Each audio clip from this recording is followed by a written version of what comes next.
you know how I normally prefer to do this on Friday, Saturday, something like that. But I'm still feeling the after effects of this one. And yeah. Lich stuff. Okay. Well, sorry, you're on my little gorilla pod thingy. There we go. Show you guys there. Yeah. Lich. So I went for a bunch of tests with a friend of mine who used to work for H, and there we go. Ooh. Yeah, those were fun. If you've never had a spinal tap without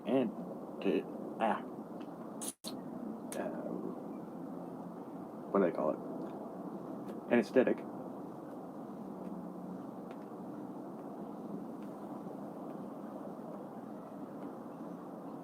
Well, let's just say it's not fun. Gives you a headache anyways.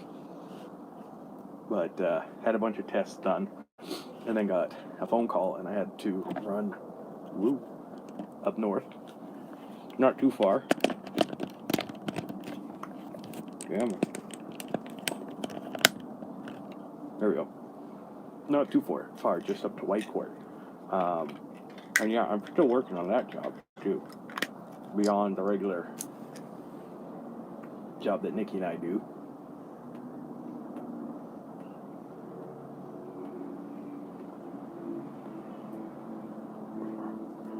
Believe it or not, this is actually medicine for what I had to go through there. But that's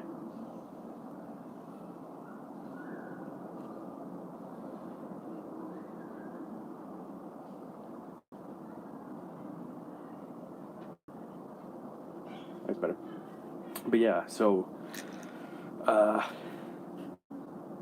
I am going to do a sweat later this week to kind of help out with everything. So yeah. Anyways,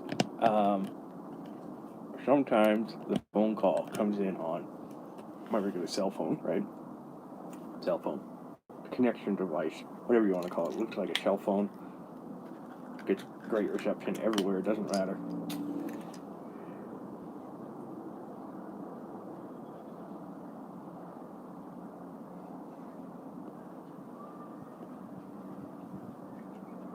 There we go. So, cell phone. But yeah, on Thursday I got a phone call.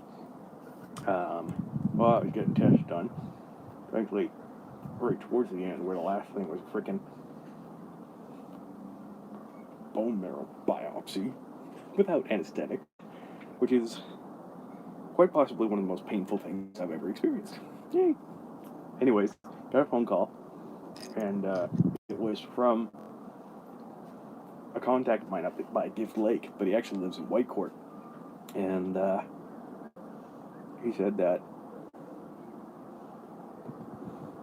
he thought something had been taking livestock and stuff like that, and that a child had gone missing. And now normally that wouldn't be something he'd call me about. That'd be something he'd call the RCMP or the police about. But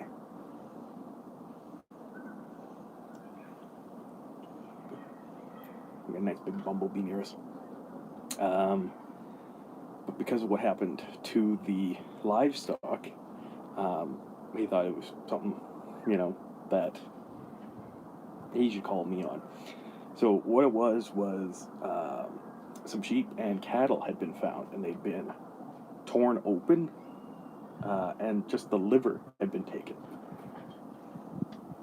which in and of itself is kind of weird.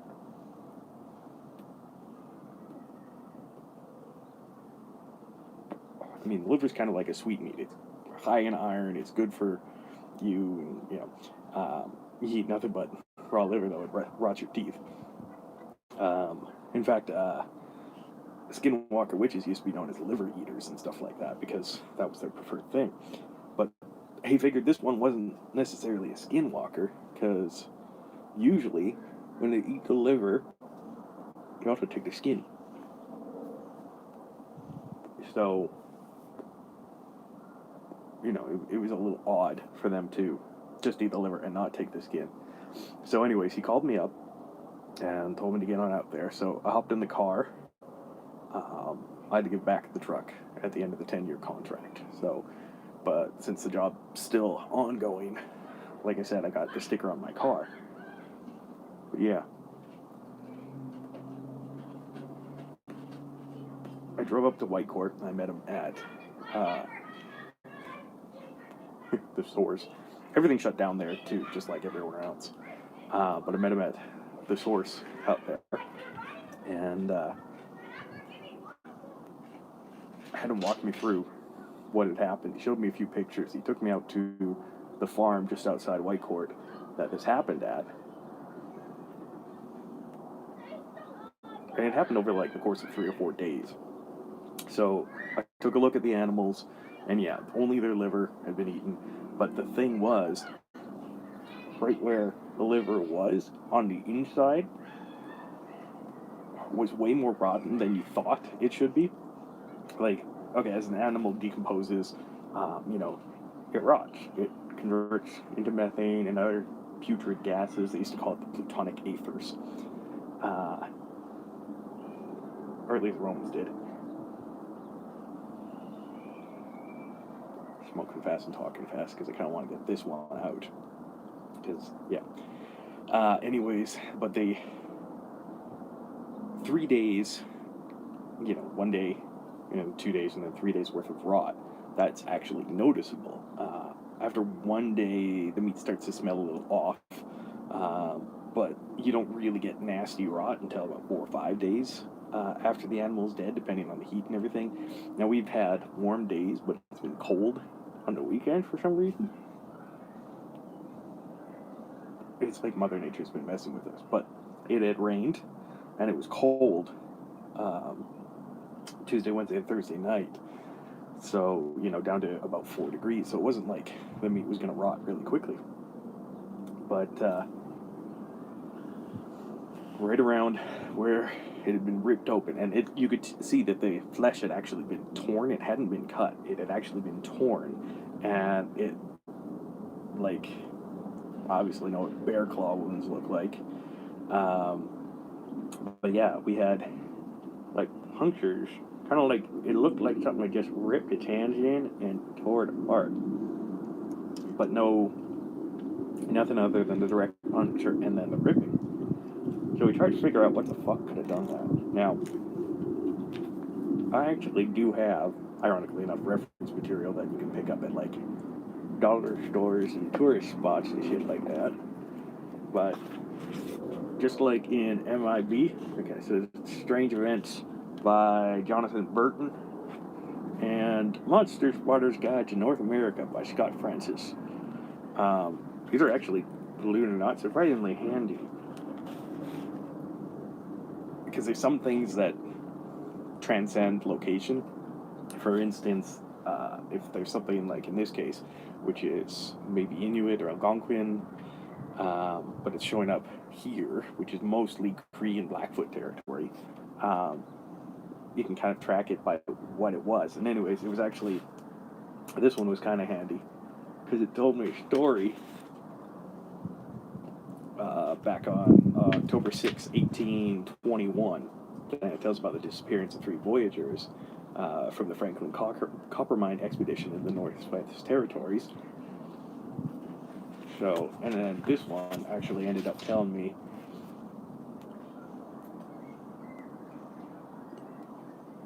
that's good, a little bit more about physical descriptors and precautions. Now,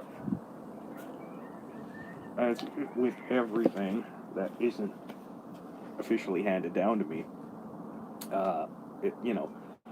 everything's kind of suspect, right? You take it with a grain of salt. But in this case, we figured that it had to be one of 2 things. It either had to be a skinwalker that wasn't taking the skins, or it had to be like a flesh eater. But it was the boy missing, the young boy. I say young, he was like 16, 17. Young man who'd actually, I guess, worked at that source before everything had to get shut down. and he was a friend, his parents too, of the guy who called me. We're going to call him Dan, because that's his actual name, and he doesn't care. Anyways, hello, Bumblebee.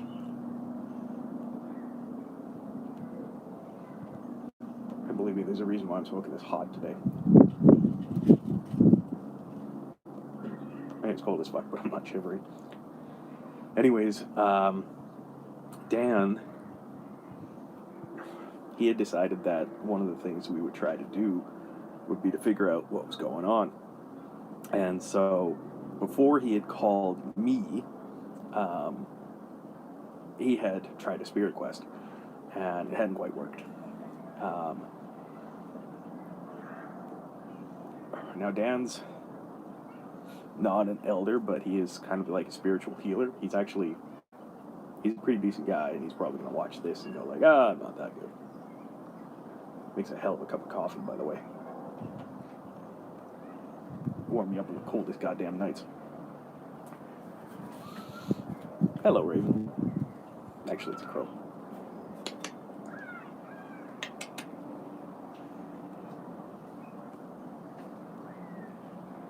Yeah. Don't believe me?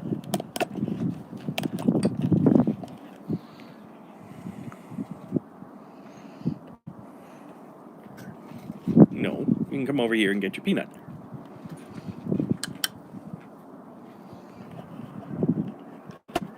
Kind of a side effect to the shit I do. And if we do. You want to come up? It's like, no, I want a peanut.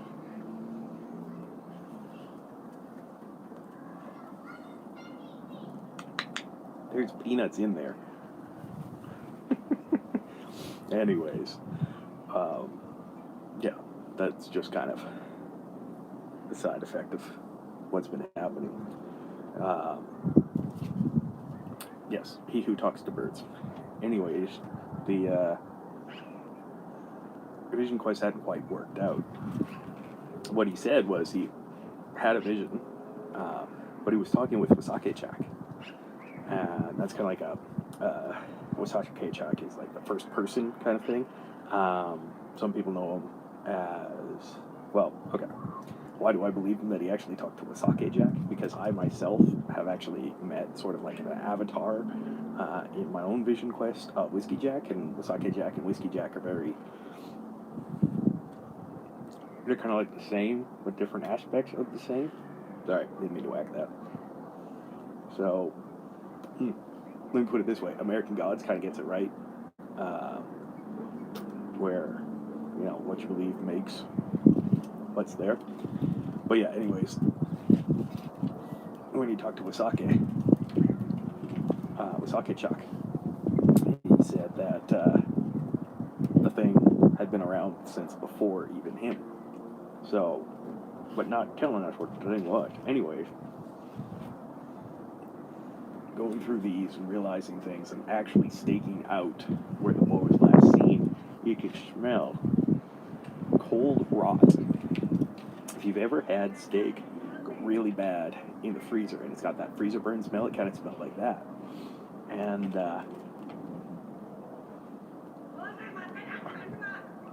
just my neighbors. So what we did was he has dogs, beautiful dogs. This old Basset who could track damn near anything. You could probably fart on the other side of Edmonton and that dog would be able to track you. But anyways, brought him in, and that smell, the dog smelled it and started just following it, and it was right towards where the cows had been. But before we even made it there, he got a little turned around and he started heading back to the store off a different path. We literally ended up going in one big loop coming back to the store, and then we followed the same path again. But at the spot where we started looping around, we had the dog like kind of fan search. We did a bit of a grid search because we figured what the fuck did he like circle back? No. The path led off in a different direction. So we had a path coming towards the source, and then we had a path kind of going off. I was a little confused why it would go to the source, but apparently, even though everything's closed, the boy is. I'm just gonna call him the boy, okay? I'm not gonna say his name because he's underage still. And as far as I'm concerned, he's under my protection.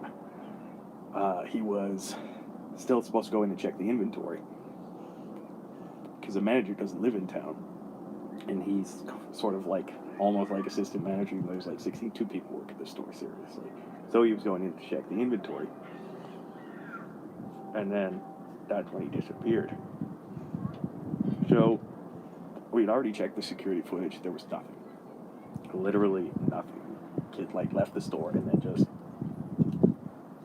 basically went out of camera range, and that's it. We saw nothing. His car was still there, all of that stuff. So we followed the Basset Hound again, and we got to that point. After she searched for a little while, she went off on a different path, and we followed that. And if you're thinking this is all during the daytime, this took us almost 4.5 hours because we were walking. So it's about 4 or 5 in the afternoon when we got back to that spot, and we kept walking for about 2 or 3 more hours. Now, neither one of us is an idiot. So what we did was flashlights, chem lights, matches. He had his pipe. Nice little hand-carved one that he made himself when he was younger. And I had fire kit, med kit, basically kind of like almost like a battle rattle in a messenger bag,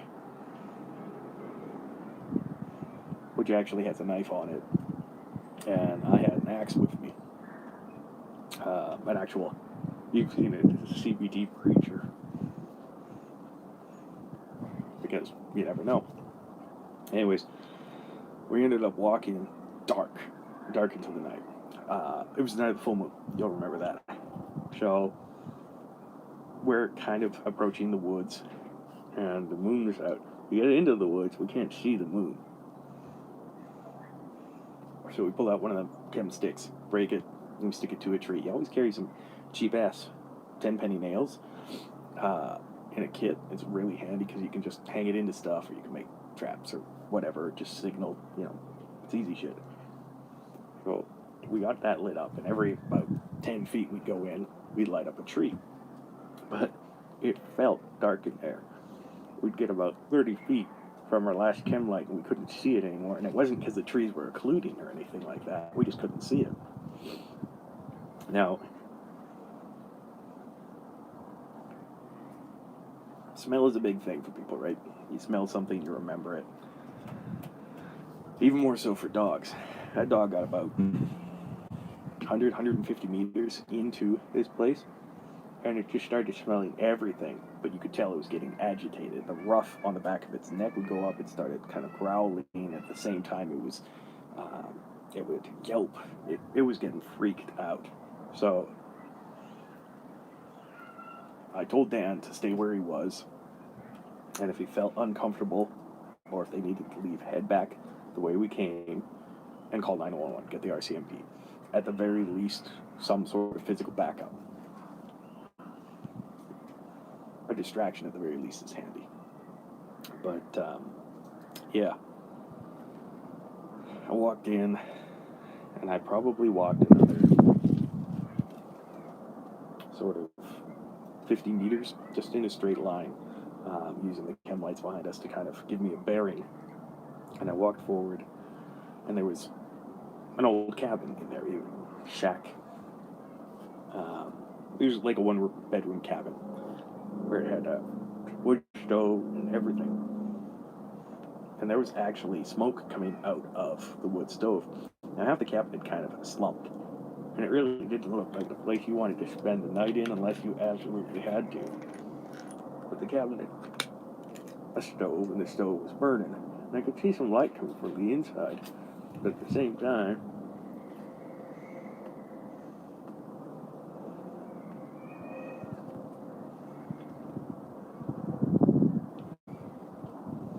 my tobacco's almost out.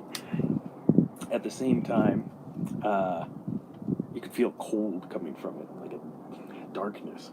And the smell, you didn't smell wood smoke, you smelled kind of like that frozen rot smell of freezer burnt meat. I pulled out my axe and a flashlight, and of course I had a headlamp and everything, and I just approached the door and I said the kid's name. And from the inside, all I heard was, "Hold." Okay. So I said his name again, and I actually opened the door with the hawk, my little battle axe. And he was there. Like, we'd found him. Buck-ass naked, white as a ghost, huddled. If it's just a campfire, like the stove, he has got his hands on it, which should be burning him because there's a fire kind of going in there. But the fire is down really, really low, and just in the middle you can see smoke and flame coming up. It kind of looks like the last second before our match goes out. It's like that little amount. And that's it. He's holding on to this potbelly stove in there. His hands aren't burning. I'm not smelling burning flesh. And he just turns his head a little bit. And black eyes. Black-eyed kids freak me out. All those stories freak me out. They're not my forte. So I went towards him. I realized there's only one thing that's cold. Eats a liver. Doesn't take the skin. And I didn't want to look around, but I did. And I could see rabbits and squirrels and corpses of them. Not rotting, just dead, with the liver ripped out. Well, okay, it's hard to tell just the liver, but basically if you see the bunny's entrails pulled out and you don't see a liver, you can assume the liver's been ripped out. And, yeah. So I remembered what I had read in these guys, and the only thing that really this kid could have been was a Wendigo. Now, a lot of people think they're huge, 8, 12 feet tall creatures, or they're more birds, or they're, giant hulks, or they're super skinny, or they've got horns coming out. Yes and no. It's the aspect of the person that comes out when they're possessed by the Wendigo. Now, Wendigo is just a hunger. It's a hunger for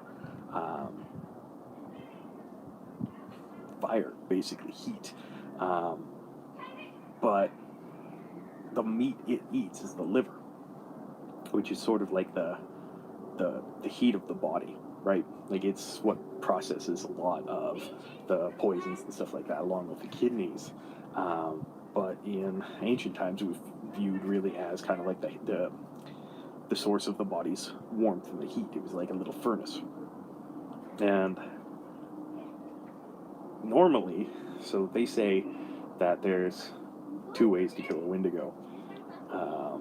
One of which is burn the heart, because it's constantly cold. You burn the heart, and the Wendigo is gone.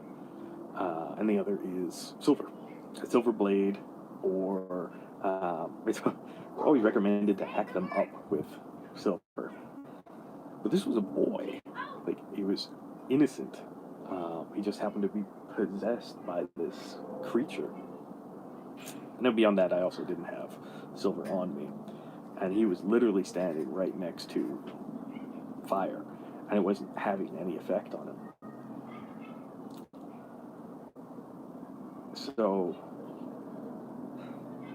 I didn't want to, but I called Dan, and him and his little Basset, who was calmer now but still kind of freaking out, came in. I'd thrown out a chem lights when I called him so that he could actually see where the door was. And normally I don't have someone come in, but like I said, Dan was a spiritual healer. And as soon as the Basset entered, the boy's head snapped over to him, and he started moving towards it. Like he was going to eat this dog's liver. And I like dogs.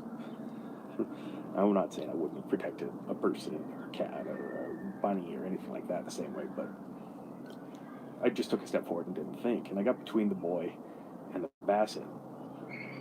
And Dan just looked at me and he said, he's possessed. And I'm like, yeah, it's got to be a Wendigo. It's the only thing I can think of. And he goes, well, how do we get him out? And I tell him, the only way to really get rid of the Wendigo is to kill it. Now, there's one other way to deal with the Wendigo, and Dan did it. And I'm dealing with the after effects of it. But the boy was a good boy. Like it wasn't like, usually a Wendigo spirit, the hunger goes into someone because like they've eaten meat, they've eaten human meat, they get cannibalistic, or they've given in to rage or despair, something that has invited the spirit in. Now the boy, nothing. And he wasn't really responding to questions or anything like that. We did answer a few questions afterwards, but we realized that if he's a good boy, there had to be something that led the spirit into him. And we didn't really find anything at those farms, right? But we thought, and Dan thought and thought and thought. And what he did was he actually, now, I carry a full med kit, he carries a full spiritual kit, a healing kit. It was given to him by his mom, and, I actually carry some power. And while I'm sitting between the boy and the basset hound, when the boy's got his back to the fire, and the fire's actually kind of roared up a little bit. And as soon as he walked away, it got a little bit lighter in there, and the fire got a little bit warmer. But if you moved, like I was between them, you could just feel cold coming off him. But Dan lays everything out, and he started chanting. He lit some sage and some tobacco, and he starts fanning it. And he actually speaks Cree perfectly, and I don't. I think I've got 2 words in it. I'll have to brush up. And so what he did was he circled us. And the basset hound stayed behind me, and Dan circled us with this smoke. And whenever he would get near the boy, the smoke would kind of go towards them, just waft away, and the boy you'd kind of see, like, it made him not comfortable. It kind of tensed up a little bit. And in doing this, Dan realized that whatever had the hunger before, whatever was the previous Wendigo, must have died and jumped into the boy somehow. We didn't really figure out what it was until after we started questioning it, which is really delicate to do after something like this. You do get some agencies, I'm not mentioning any countries, possibly south of us, who sometimes big bully boys ask questions. Sometimes they're dressed all in black, sometimes they're not. 2x2, hands of blue. If you get that reference, good on you. But yeah, he realized that, the thing had jumped into him, but if it had jumped into him, maybe it could jump into someone else. And it had only been in him for 3 days, so we figured that it couldn't have had this great connection to him. And so we started a ceremony that I'm not going to tell you what happened, because I don't want you to even remotely fucking try this. But basically what had happened at the end, Dan had used a few more dried herbs, and I swear he didn't stop singing, even though I guarantee his throat was dry and sore and probably bleeding. But when everything was done, the cold rushed into me. Which is why I'm sitting outside, and it's 4 degrees, and I'm not even shivering. In fact, I'm pretty sure I'm the reason my pipe went out. So, like I said, I'm dealing with the after effects of it. But when we talked to the boy afterwards, there had been an old homeless man that, people had seen around Whitecourt, and he had come to see the boy before, just as he was leaving the store, and he was actually what the boy was walking towards when he went out of camera. And I asked, what happened to the body? The boy said, he doesn't know. The man became smoke and entered him. And I think, this is just supposition. I've put it in my notes and sent in the report. I think that um, it consumed the previous host, basically.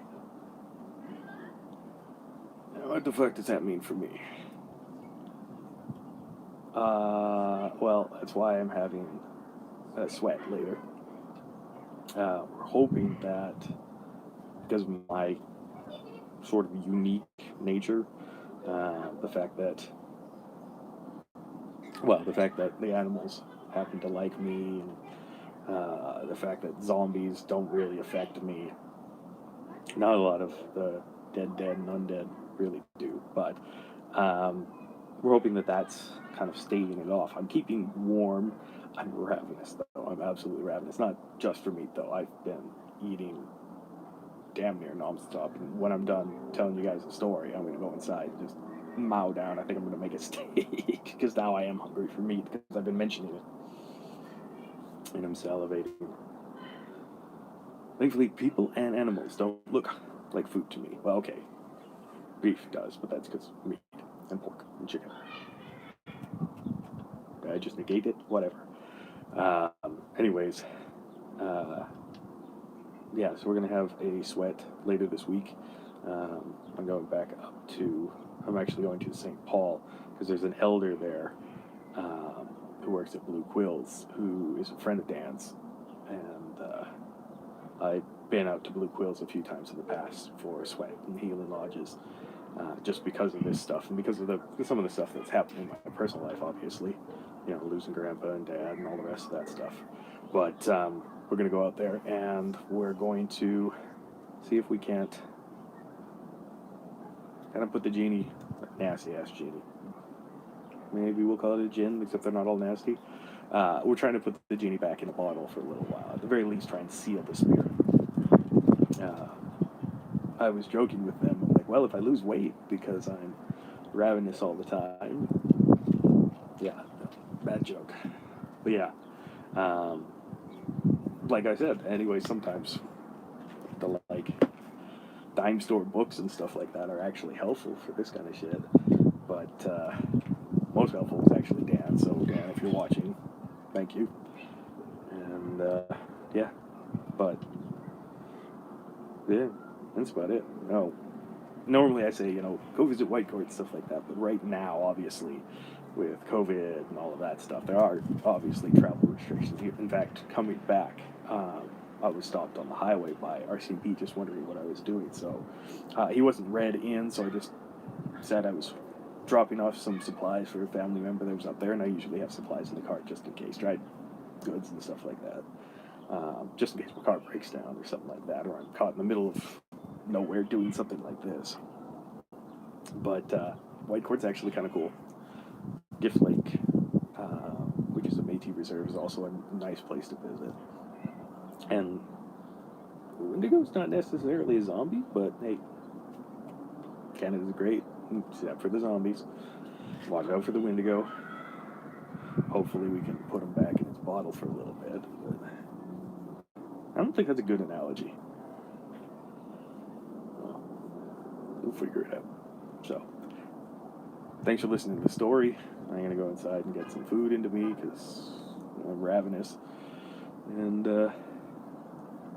maybe get some more tobacco. So, ciao for now, guys.